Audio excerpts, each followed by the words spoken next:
Hi friends, മണിപ്പൂരിൽ രാഷ്ട്രപതി ഭരണം too late and too little. തീർച്ചയായിട്ടും അതെ. മണിപ്പൂരിൽ നൂറുകണക്കിന് ആളുകൾ കൊല്ലപ്പെട്ടപ്പോ, കലാപകാരിൽ മണിപ്പൂരിലെ പെൺകുട്ടികളെ പൂർണ്ണനഗ്നരായ വഴിയിലൂടെ നടത്തിയപ്പോ, പരസ്യമായി ബലാത്സംഗം ചെയ്യുകയും കൊല്ലുകയും ചെയ്തപ്പോ ഈ കേന്ദ്ര ഗവൺമെന്റ് എവിടെയായിരുന്നു? സംസ്ഥാന ഗവൺമെന്റ് എന്ന് പറഞ്ഞത് പൂർണ്ണമായും കലാപകാരികൾക്കൊപ്പമായിരുന്നു. അവസാനം കലാപകാരികളുടെ വക്താവ് ബീരേൻ സിംഗിന് ഭൂരിപക്ഷം നഷ്ടപ്പെട്ടപ്പോൾ മാത്രമാണ് ഇങ്ങനെ ഒരു രാഷ്ട്രീയ തീരുമാനത്തിലേക്ക് കേന്ദ്ര ഗവൺമെന്റ് എത്തിച്ചേരുന്നത്. ഇത് പണ്ടേ ചെയ്യേണ്ടതായിരുന്നു. പക്ഷെ ഇപ്പോൾ പോലും നിയമസഭ മരവിപ്പിച്ച് നിർത്തിയിരിക്കുകയാണ്. എന്ന് പറഞ്ഞാൽ ഇനിയിപ്പോ കേന്ദ്ര ഗവൺമെന്റ് ജോലി എന്ന് പറയുന്നത് ഇല്ലാത്ത ഭൂരിപക്ഷം ഉണ്ടാക്കുക എന്നുള്ളതാണ്. MLA-മാരെ ചാക്കിട്ട് പിടിക്കണം, ആ വില കൊടുത്ത് വാങ്ങണം. അങ്ങനെ ഒരു ഭൂരിപക്ഷം സംജാതമാകുമ്പോ വീണ്ടും നിയമസഭ പുനരുജ്ജീവിപ്പിക്കും. മുഖ്യമന്ത്രിയുടെ കാര്യത്തില് ഒരു സമവായം ഉണ്ടാക്കാൻ കഴിയാത്തതുകൊണ്ടാണ് ഇപ്പോൾ രാഷ്ട്രപതി ഭരണം, അല്ലാതെ ഏതെങ്കിലും സാമൂഹിക പ്രശ്നത്തിന്റെ പേരിലല്ല.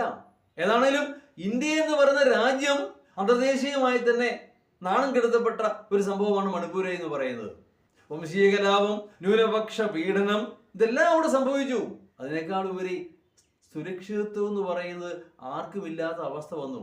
അവസാനം മന്ത്രിമാരുടെയും ഭരണപക്ഷ നേതാക്കന്മാരുടെയും എല്ലാം വീടുകൾ വരെ ആക്രമിക്കപ്പെട്ടു. എന്നിട്ടൊന്നും നമ്മുടെ പ്രധാനമന്ത്രി പ്രതികരിച്ചില്ല. ഈ നിമിഷം വരെ ആ മനുഷ്യൻ ആ സംസ്ഥാനം ഒരിക്കൽ പോലും സന്ദർശിച്ചിട്ടുമില്ല.